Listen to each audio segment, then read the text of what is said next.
चलो नमस्कार विद्यार्थी मित्रों। हवे पछीनु आपणुं बीजું वर्गीकरण छे। एक प्रकारनुं वर्गीकरण छे धातुओ, अर्धधातुओ अने अधातुओ अथवा तो उपधातुओ। आगळना सेशनमां आवत कोष्टकनुं आपणे वर्गीकरण कर्युं एने मुख्यत्वे 4 रीते वर्गीकृत कर्युं हतुं। एस विभाग, पी विभाग, डी विभाग अने एफ विभाग। हवे आपणे एम कहेशुं के आवर्त कोष्टक ने एस, पी, डी अने एफ उपरांत गुणधर्म ने आधारे तेने धातुओ अने उपधातुमां धातुओ अने अधातुमां वर्गीकृत करी शकाय। तमे जो वर्गीकरणनो बीजो प्रकार छे एने धातुओ अने अधातुमां पण वर्गीकृत करी शकाय। चलो तो पहला आपणे धातुनी वात करीए तो आवर्त कोष्टकमां केटली धातु छे तो के आवर्त कोष्टकमां 78% थी वधु शुं छे धातुओ छे। केटली छे 78% थी वधु आपणे धातुओ जोवा मळे छे। आवर्त कोष्टक में क्या गोठवायेलुं होय तो के एनुं स्थान आवर्त कोष्टक में डाबी बाजुए गोठवायेली होय।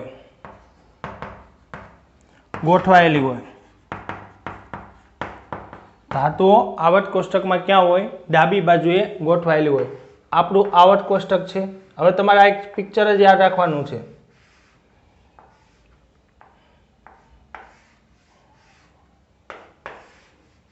आवर्त कोष्टकनुं पिक्चर है एस, पी, डी अने एफ। आपणुं आवर्त कोष्टक है। तो आवर्त कोष्टक में डाबी बाजू कोने कहेवाय तमारे सामे ऊभुं रही जवानुं। आ तमारो जमणो हाथ है, आ डाबो हाथ है। तो आ साइड ने शुं कहेवाय डाबी बाजू। तो एनो मतलब धातुओ आपणे आ बाजू वधारे जोवा मळशे। डाबी बाजुए आवर्त कोष्टक में गोठवायेली छे एटले एनुं स्थान आपणे आप्युं छे डाबी बाजू गोठवायेली छे। सामान्य रीते हवे एना गुणधर्म सामान्य रीते ओरडाना तापमाने धातुओ घन स्वरूपे होय। केवा स्वरूपे होय घन स्वरूपे आपने जोवा मळे छे। पण एमां अपवाद मर्क्युरी जेने आपणे HG कहीए छीए ते केवुं छे प्रवाही। आ एक अपवाद छे। बीजुं तमे जो गैलियम अने सीजियम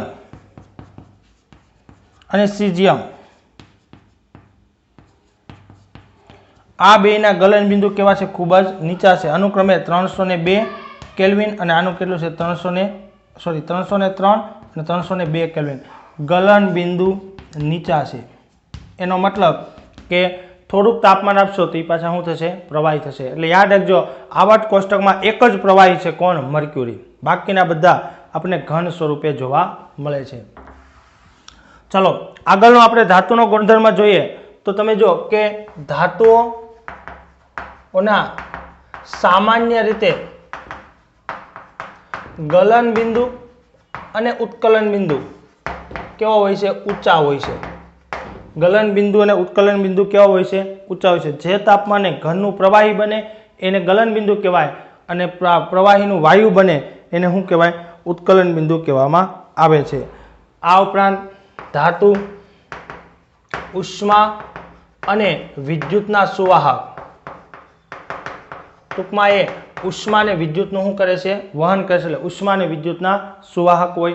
आ उपरांत एनी पासे तणावपणुं अने टीपावपणुं आवा बे गुणधर्म जोवा मळशे।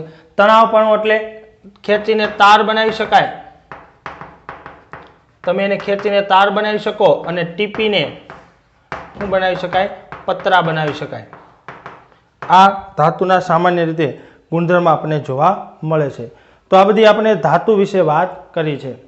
जो आवर्त कोष्टक में 78% थी वधु धातुओ होय। आवर्त कोष्टक में डाबी बाजुए गोठवायेला होय। सामान्य रीते ओडाना तापमाने धातुओ केवा होय छे घन स्वरूपे होय छे। अपवाद तरीके मर्क्युरी जे प्रवाही छे। गैलियम अने सीजियम ना गलन बिंदु केवा छे खूब ज नीचा छे एटले थोड़ुंक तापमान आपशो एटले शुं बनी जाए प्रवाही बनी जता आपणे जोवा मळे छे। સમૂહનો ટ્રેન્ડ આપણે જોઈએ તો શું થશે? સમૂહમાં ઉપરથી નીચે જતા ધાત્વીય ગુણ વધે. શું થાય છે? ધાત્વીય ગુણમાં વધારો થાય. અને આવર્તનો આપણે ટ્રેન્ડ જોઈએ તો આવર્તમાં ડાબી બાજુથી જમણી બાજુ જતા ધાત્વીય ગુણ ઘટે. તમે જો કે ઉપરથી નીચે તરફ જતા ધાતુપણાનો ગુણ વધે છે, આ બાજુ જશો તો શું થાય છે? ઘટે છે. આ ધાત્વીય ગુણધર્મના સંદર્ભમાં મેં વાત કરી છે. એનો મતલબ જેમ જેમ આમ જશું, દાખલા તરીકે આપણે આલ્કલી સમૂહની વાત કરીએ. ચાલો, આલ્કલી સમૂહ છે ને, આલ્કલી એટલે પહેલો સમૂહ, તેમાં કોણ હોય? લિથિયમ હોય, સોડિયમ હોય, પોટેશિયમ હોય, રૂબિડિયમ હોય, સીઝિયમ હોય ને. તો ધાતુપણાનો ગુણ કોનો વધારે? ઉપરથી નીચે તરફ જતા શું થાય? વધતો આપણને જોવા મળે. માનો કે એક આવર્તની વાત કરીએ તો લિથિયમ હોય, પછી બેરિલિયમ હોય, બોરોન હોય, કાર્બન, નાઇટ્રોજન, ઓક્સિજન અને ફ્લોરિન. તો ધાતુપણાનો ગુણ શું થાય છે? ઘટે છે. આ ધાતુપણાનો ટ્રેન્ડ આપણને જોવા મળશે. આ રીતે આપણે એની શું કરી શકીએ? સરખામણી કરી શકીએ. ઓકે, ચાલો ત્યાર પછી હવે આપણે બીજો પોર્શનની વાત કરીએ, અધાતુની. આવર્ત કોષ્ટકમાં જમણી બાજુએ ગોઠવાયેલા, આવર્ત કોષ્ટકમાં જમણી બાજુએ ગોઠવાયેલા જેને શું કહેવાય? અધાતુ કહેવાય. એટલે મોટાભાગે અધાતુ ક્યાં છે? આ કોર્નરની અંદર આપણને જોવા મળશે. હવે આ જે અધાતુ છે ને, એ સામાન્ય રીતે ઓરડાના તાપમાને કેવો હોય છે? કાં તો ઘન હોય અથવા તો શું હોય છે? વાયુ હોય છે. આમાં પણ અપવાદ છે. બ્રોમિન એટલે બિયાર, આ કેવું છે? પ્રવાહી. તમે જો આવર્ત કોષ્ટકમાં માત્ર ને માત્ર બે જ પ્રવાહી, એક મર્ક્યુરી અને બીજું બ્રોમિન. ધાતુમાં મર્ક્યુરી અને અધાતુમાં કોણ છે? બ્રોમિન. એટલે યાદ રાખજો, આવર્ત કોષ્ટકમાં બે જ એવા છે કે જે પ્રવાહી સ્વરૂપે ઓરડાના તાપમાને આપણને જોવા મળે છે. એની પ્રમાણિત અવસ્થામાં એ કેવું હોય છે? પ્રવાહી સ્વરૂપે આપણને જોવા મળે છે. ઓકે, સામાન્ય રીતે એના ગલન બિંદુ અને ઉત્કલન બિંદુ કેવા હોય છે? નીચા હોય છે. આ ધાતુના કેવા હતા? ઊંચા હતા. તો આના માટે કહેશું સામાન્ય રીતે ગલન બિંદુ અને ઉત્કલન બિંદુ કેવા હોય છે? નીચા. પણ એમાં પાછો અપવાદ છે. કાર્બન અને બોરોન, આ બેના ગલન બિંદુ કેવા છે? ઊંચા છે. કાર્બન અને બોરોનના ગલન બિંદુ કેવા છે? ઊંચા છે. એટલે આપણે લખશું ગબી, ઊંચા. એના ગલન બિંદુ અને ઉત્કલન બિંદુ આપણને કેવા જોવા મળશે? ઊંચા જોવા મળશે. બાકી આના વિરોધાભાસી ગુણધર્મ આપણને જોવા મળશે. કેવા વિરોધાભાસી? તો સામાન્ય રીતે આપણે એમ કહેશું કે ઉષ્મા અને વિદ્યુતના અવાહક. આ ઉપરાંત તણાવપણું કે ટીપાવપણું ન ધરાવે. તણાવપણું કે ટીપાવપણું ન ધરાવે. સામાન્ય રીતે કેવો હોય છે? બરડ હોય છે. કેવો હોય છે? બરડ આપણને જોવા મળે છે. સામાન્ય રીતે કેવો હોય છે? બરડ. અને આ ઉપરાંત સમૂહમાં ઉપરથી નીચે શું થાય છે? અધાતુ ગુણ ઘટે. અને આવર્તમાં ડાબીથી જમણી અધાતુ ગુણ શું થાય છે? વધે છે. એનો મતલબ આ જ બે વસ્તુ આપણે લખીએ તો આના માટે શું થશે? વિરોધ નિશાની થશે. આ રીતે આપણે એના સમૂહને આવર્ત વિશે વાત કરી દઈએ. પણ આપણે એમ કીધું ને કે ભાઈ સમૂહમાં ઉપરથી નીચે તરફ જતા અધાતુના ગુણમાં શું થાય છે? ધાત્વીયમાંથી ઉપરથી નીચે તરફ જશું એમ અહીંયા શું છે? મેક્સિમમ અધાતુ હશે. હવે ઉપરથી નીચે તરફ જતા અધાતુનો ગુણ શું થાય છે? ઘટે છે. શું થાય છે? ઘટે છે. પણ આ ચેન્જીસ એકાએક થતો નથી. આપણે જોઈએ દાખલા તરીકે અહીંયા 13મો સમૂહ છે બોરોન, એલ્યુમિનિયમ, ગેલિયમ, ઇન્ડિયમ અને થેલિયમ. પછી અહીંયા કોણ છે? કાર્બન, સિલિકોન, જર્મેનિયમ, એસએન અને પીબી. અહીંયા કોણ છે? નાઇટ્રોજન, ફોસ્ફરસ, આર્સેનિક, એન્ટીમની અને બિસ્મથ. પછી અહીંયા છે ઓક્સિજન, સલ્ફર, સેલેનિયમ, ટેલ્યુરમ અને પોલોનિયમ. પછી શું છે? ફ્લોરિન, ક્લોરિન, બ્રોમિન અને આયોડિન અને એસ્ટેટિન. આપણું પી વિભાગ છે. યાદ રાખજો, અધાતુ માત્ર ને માત્ર આપણને પી વિભાગમાં જોવા મળશે. એસ, ડી અને એફ આ ત્રણે ત્રણ ધાતુ જ હોય આ પણ ધાતુ જ હોય અને આ પણ શું હોય? ધાતુ જ હોય. આ ત્રણેય વિભાગમાં આપણે બધી જ ધાતુઓ જોવા મળશે. જ્યારે પી વિભાગમાં ધાતુ પણ હોય, અધાતુ પણ હોય ને અર્ધ ધાતુ પણ આપણને જોવા મળે છે. માટે એ વિભાગ કેવો છે? તો કે વિવિધતામાં એકતા જેવો છે. આપણા ભારત દેશ જેવો છે. ભારત દેશમાં વિવિધ લોકો રહે છે એમ આમાં પણ વિવિધ આપણને જોવા મળશે. એટલે જો એકાએક ચેન્જીસ નહીં થાય. જો આ સિલિકોન, જર્મેનિયમ, પછી આર્સેનિક, એન્ટીમની અને ટેલ્યુરમ. અહીંયા જે મેં લાઈન દોરી છે ને, ઝિગઝેગ લાઈન દોરી છે. જો સ્ટેપ પડ્યા છે. એનો મતલબ કે આ જે તત્વો છે ને, આ તત્વો એની પાસે ધાતુનો ગુણ પણ છે અને અધાતુનો ગુણ પણ છે. એની પાસે ધાતુ અને અધાતુ આ બંને ગુણ હોવાથી એને ઉપધાતુ અથવા તો અર્ધ ધાતુ કહેવાય. યાદ રાખજો, સિલિકોન, જર્મેનિયમ, આર્સેનિક, એન્ટીમની અને ટેલ્યુરમ આ બધી કેવી છે? ઉપધાતુઓ છે, એટલે કે અર્ધ ધાતુ છે. એ ધાતુનો ગુણ પણ ધરાવે છે અને અધાતુનો ગુણ પણ ધરાવે છે. એનો મતલબ આ એક બોર્ડર છે. આની ઉપરના બધા અધાતુ, આ બાજુના બધા કેવા છે? ધાતુ આપણને જોવા મળે છે. એટલે આ બોર્ડર લાઈન માનો કે ક્યાં આવશે? અહીંયા આવશે. એટલે આ બધા અધાતુ છે, આ બધા કેવા છે? ધાતુ છે. એટલે ધાતુનો પોર્શન કેવો છે? મેક્સિમમ છે. આપણે 78% કે એના કરતાં વધારે આપણને જોવા મળે છે. આપણે આપણું આવર્ત કોષ્ટક જોઈશું તો આવર્ત કોષ્ટકની અંદર જોઈ શકો છો. જો આ ધાતુ છે, આ બધી ધાતુ છે અને આ બધી પણ ધાતુ છે. અહીંયા તમે જો રેડ કલર છે ને, રેડ કલર એ બધી અર્ધ ધાતુ છે. આ પછી બ્લુ છે એ ધાતુ છે. આ ગ્રીન છે કેવી છે? અધાતુ છે. આ નિષ્ક્રિય વાયુને પણ શું કહેવાય? અધાતુ જ કહેવામાં આવે છે. ઓકે, એટલે યાદ રાખજો, આ આવર્ત કોષ્ટકનું ધાતુ, અધાતુ અને અર્ધ ધાતુમાં શું કરેલું છે? વર્ગીકરણ કરેલું છે. અને ટ્રેન્ડ જે આપણે જોવા મળ્યો છે એ ટ્રેન્ડ ખાસ આપણે જોવાનો છે કે ઉપરથી નીચે તરફ જતા ધાતુપણાનો ગુણ વધે છે તો અધાતુના ગુણમાં શું થાય? ઘટાડો થાય. ડાબી બાજુથી જમણી બાજુ તરફ જતા અધાતુનો ગુણ વધે છે તો ધાતુપણાના ગુણમાં શું થાય? ઘટાડો થતો આપણને જોવા મળે છે. ઓકે, ચાલો તો હવે આપણે આવર્ત કોષ્ટકની અંદર આવર્તી વલણ વિશે વાત કરવાના છીએ.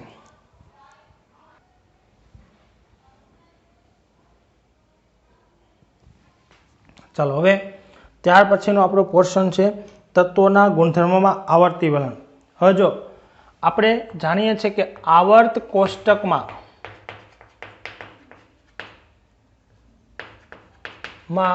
ડાબી બાજુથી જમણી બાજુ તથા ઉપરથી નીચે જતા ભૌતિક ગુણધર્મમાં આપણે વિવિધ ભાતો જોવા મળે છે. આપણને શું જોવા મળશે? વિવિધ ભાતો આપણને જોવા મળશે. જતા ભૌતિક અને રાસાયણિક ગુણધર્મ બંને, ભૌતિક અને રાસાયણિક ગુણધર્મ આ બંનેમાં આપણે વિવિધ ભાતો જોવા મળે છે. દાખલા તરીકે આપણે વાત કરીએ પ્રતિક્રિયાત્મકતાની. પ્રતિક્રિયાત્મકતા એટલે શું? બીજા સાથે જોડાવાની વૃત્તિ, તીવ્રતા. બીજા સાથે જોડાવાની વૃત્તિ, તીવ્રતા.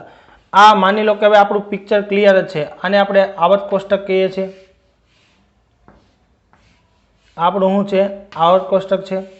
ઓકે, આ આવર્ત કોષ્ટકમાં તમે જો આ બાજુ છે ને એને આપણે ડાબી બાજુ કહીએ છીએ. આને આપણે શું કહીએ છીએ? જમણી બાજુ કહીએ છીએ. આને આપણે ઉપર કહેશું અને આને આપણે શું કહેશું? નીચે કહેશું. ઓકે, આવર્ત કોષ્ટકમાં ડાબી બાજુ એટલે કોણ? તો કે આલ્કલી સમૂહ.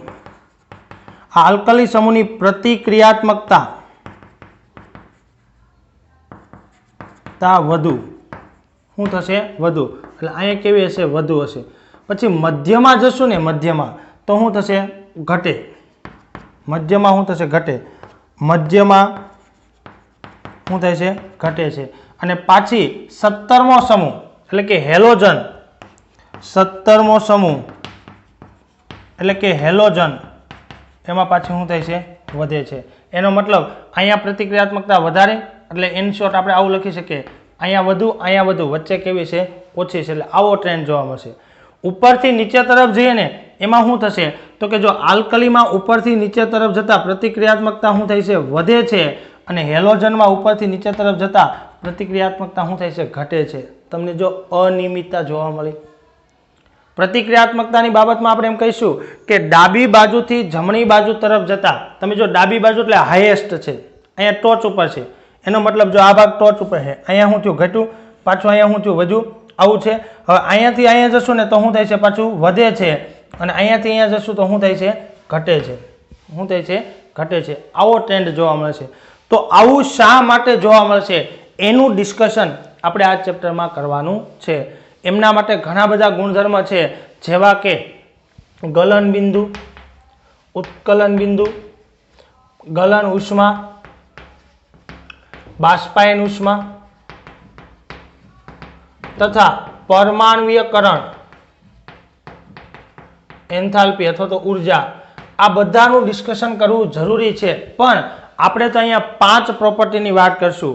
એક કરશું આપણે પરમાણ્વીય ત્રિજ્યા, બીજી આપણે વાત કરશું આયનીય ત્રિજ્યા, ત્રીજી આપણે વાત કરશું આયનીકરણ એન્થાલ્પી, ચોથી આપણે વાત કરશું ઇલેક્ટ્રોન પ્રાપ્તિ એન્થાલ્પી, અને પાંચમી આપણે વાત કરશું વિદ્યુત ઋણતા. આ 5 ગુણધર્મ આપણે અહીંયા ભણવાના છે. આયનીકરણ એન્થાલ્પીને ડેલ્ટા IH વડે દર્શાવાય છે. ઇલેક્ટ્રોન પ્રાપ્તિ enthalpy delta electron gain enthalpy EGS વડે દર્શાવાય છે, અને ઇલેક્ટ્રોન પ્રાપ્તિ એન્થાલ્પી ને આપણે સામાન્ય રીતે દર્શાવતા નથી. સ્કેલ સ્વરૂપે આપણે ઇલેક્ટ્રોન નેગેટિવિટી EN પણ લખવામાં આવે છે. EN ઇલેક્ટ્રોન નેગેટિવિટી દર્શાવે છે. તો આ ગુણધર્મનો ડિસ્કશન આપણે અહીંયા કરવાનું છે. બસ આ ચેપ્ટરની આપણે શરૂઆત કરી હતી.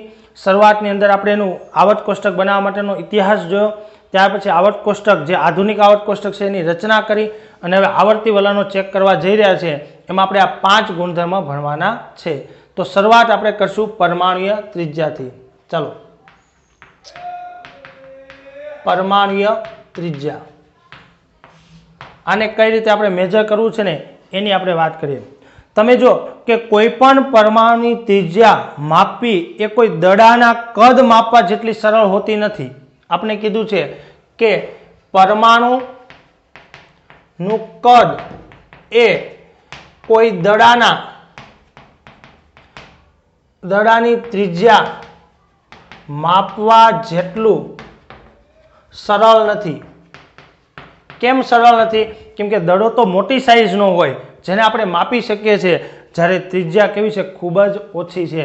આપણે કીધું છે કે કારણ કે પરમાણુનું કદ એની લગભગ ત્રિજ્યા કેટલી હોય, 1.2 એંગસ્ટ્રોમ હોય, જેને આપણે કહીશું 1.2 ગુણ્યા 10⁻10 શું થશે, મીટર એટલું હોય.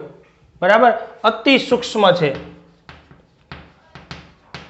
એક તો જો પહેલું કારણ પરમાણુનું કદ કેવું છે, અતિ નાનું છે એટલે નથી માપી શકાતું.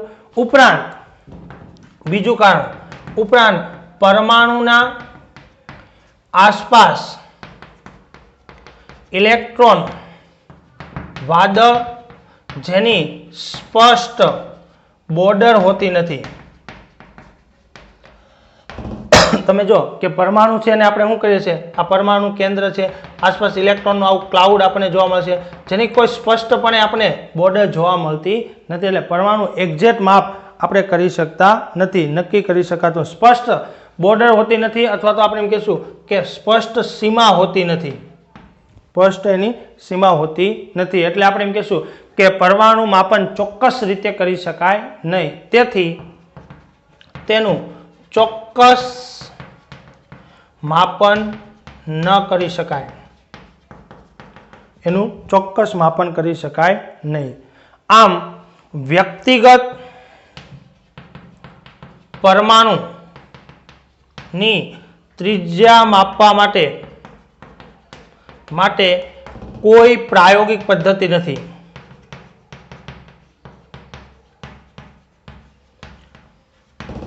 વ્યક્તિગત પરમાણુની ત્રિજ્યા માપવા માટે આપણી પાસે કોઈ પ્રાયોગિક પદ્ધતિ નથી, પરંતુ સંયુક્ત અવસ્થામાં ત્રિજ્યાનો અંદાજ લગાવી શકાય. સંયુક્ત અવસ્થામાં એ આપણે ત્રિજ્યાનો શું કરી શકશું, અંદાજ લગાવી શકશું. તો આવી પરમાણુ ત્રિજ્યા મુખ્યત્વે 3 પ્રકારની છે. કેટલા પ્રકારની છે? 3 પ્રકારની છે. એક ત્રિજ્યાને આપણે કહીશું સહસંયોજક, બીજી ત્રિજ્યા છે એને આપણે ધાત્વીય, અને ત્રીજી ત્રિજ્યા છે એને કહીશું આપણે વાન ડર વાલ્સ. ત્રીજી ત્રિજ્યા છે એને આપણે શું કહીશું? વાન ડર વાલ્સ. એટલે ત્રિજ્યાઓ આપણે 3 પ્રકારની જોવા મળશે: સહસંયોજક ત્રિજ્યા, ધાત્વીય ત્રિજ્યા અને વાન ડર વાલ્સ ત્રિજ્યા. તો હવે આપણે આ 3 પ્રકારની વાત કરીએ. આ 3 પ્રકાર ઓલરેડી છે તો હું પરમાણુની ત્રિજ્યા. ઓકે,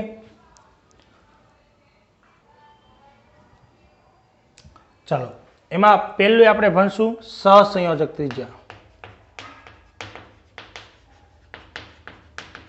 પહેલી આપણે ભણશું સહસંયોજક ત્રિજ્યા. બે અધાત્વીય પરમાણુ વચ્ચેના અંતરનો સરેરાશ, જેને સહસંયોજક ત્રિજ્યા કહેવાય. શું કામ? કારણ કે તમે જો બે અધાતુ હોય ને એમની વચ્ચે જે બંધ હોય ને કેવો બંધ હોય? હંમેશા સહસંયોજક હોય, ભાગીદારીનો બંધ હોય, માટે ને આપણે કહીશું સહસંયોજક ત્રિજ્યા. દાખલા તરીકે તમે જો Cl2, તો Cl2 માં શું હોય? આ એક Cl નો પરમાણુ, આ બીજો Cl નો પરમાણુ, આ બેયના શું હશે? કેન્દ્ર હશે. તમે જાણો છો Cl ની બાહ્યતમ કક્ષામાં કેટલા ઇલેક્ટ્રોન હોય? 7 ઇલેક્ટ્રોન હોય. તો જો બાહ્યતમ કક્ષાનો આ જે ઇલેક્ટ્રોન છે, આમનો ઇલેક્ટ્રોન અને આમનો ઇલેક્ટ્રોન, આ બે ભાગીદારી કરીને શું બનાવે છે? એક બંધનું નિર્માણ કરે છે. હવે આપણે શું કરશું? આ બે પરમાણુના કેન્દ્ર વચ્ચેનું અંતર નો સરેરાશ એને આપણે શું કહીશું? સહસંયોજક ત્રિજ્યા. એટલે શું થશે? સહસંયોજક ત્રિજ્યા ઇઝ ઇક્વલ ટુ શું લખાય? બે સહસંયોજક બંધથી જોડાયેલા પરમાણુના કેન્દ્ર વચ્ચેનું અંતર છેદમાં કેટલા આવશે? 2 આવશે. તમે જો કે આ બે વચ્ચેનું અંતર કેટલું છે? 198 પિકોમીટર. આપણને કેમ ખબર પડી? તો આ અંતર માપવા માટે ક્ષ-કિરણ અથવા તો વર્ણપટ દર્શકી વપરાય. વર્ણપટ દર્શકી એટલે કોણ? સ્પેક્ટ્રોમીટર. આધુનિક સાધન ક્ષ-કિરણ અથવા વર્ણપટ દર્શકી. આપણે કેમ હાડકામાં તિરાડ હોય તો શોધવા માટે ક્ષ-કિરણનો ઉપયોગ કરીએ, એમ બે કેન્દ્ર આપણે પરમાણુને જોઈ શકતા નથી તો અંતરને જોઈ શકવાના નથી. તો આપણે શું કર્યું? આમની મદદથી બે કેન્દ્ર વચ્ચેનું અંતર માપ્યું. કેટલું મળ્યું? 198 ભાગ્યા કેટલા કરશું? 2 એટલે 99 પિકોમીટર. એનો મતલબ Cl ની ત્રિજ્યા કેટલી છે? 99 પિકોમીટર. તો આ ત્રિજ્યાને આપણે કેવી કહીશું? સહસંયોજક ત્રિજ્યા તરીકે ઓળખશું. બે અધાતુ પરમાણુ વચ્ચેના અંતરના સરેરાશને. ઓકે, તો ટૂંકમાં અધાતુમાં જે જોવા મળશે એ બધી સહસંયોજક ત્રિજ્યા, જે એક પ્રકારની શું છે? પરમાણુ ત્રિજ્યા છે. ચલો બીજો પ્રકાર છે ધાત્વીય ત્રિજ્યા. તો આની જેમ જ વ્યાખ્યા આપશું. શું લખશું આપણે? બે ધાતુ પરમાણુ ના સ્ફટિકમાં કેન્દ્ર વચ્ચેના અંતરના સરેરાશને આપણે શું કહેશું? ધાત્વીય ત્રિજ્યા તરીકે ઓળખશું. તો ધાત્વીય ત્રિજ્યા ઇઝ ઇક્વલ ટુ શું લખાય? તો કે બે ધાતુના કેન્દ્ર વચ્ચેનું અંતર છેદમાં શું લખશું આપણે? 2. દાખલા કે આપણે કીધું છે કે ભાઈ કોપરની વાત કરીએ. આ કોપરનો એક પરમાણુ છે. ધાતુમાં તમે જાણો છો પરમાણુ કર્નેલ હોય. ધાત્વીય બંધની શું થાય? રચના થાય. આ એક ધાતુ, આ બીજો, આ પણ કોપરનો પરમાણુ, આ પણ કોપરનો પરમાણુ. તો આ બંને વચ્ચે, કેમ કે ધાતુના સ્ફટિકમાં બધા કોણ હોય? ધાતુના પરમાણુ જ હોય. આ રીતે તો કોઈ પણ બે લઈ લેવાના. બે વચ્ચેનું શું લઈ લેવાનું? સરેરાશ અંતર. આ બે વચ્ચેનું સરેરાશ અંતર લેશું એટલે આપણે મળશે. અને ક્ષ-કિરણ વર્ણપટ દ્વારા અથવા તો વર્ણપટ દર્શકી દ્વારા બે વચ્ચેનું અંતર માપ્યું ને કોપર માટે, તો એ અંતર કેટલું હતું? 256 પિકોમીટર ભાગ્યા 2 કરશો એટલે આપણે મળશે 128 પિકોમીટર. તો તમે જો કોપરની ત્રિજ્યા કેટલી છે? 128 પિકોમીટર આપણને જોવા મળશે. ઓકે, અને ત્યાર પછી આપણે છેલ્લી ત્રિજ્યા, જેને આપણે વાન ડર વાલ્સ ત્રિજ્યા તરીકે ઓળખીએ છીએ.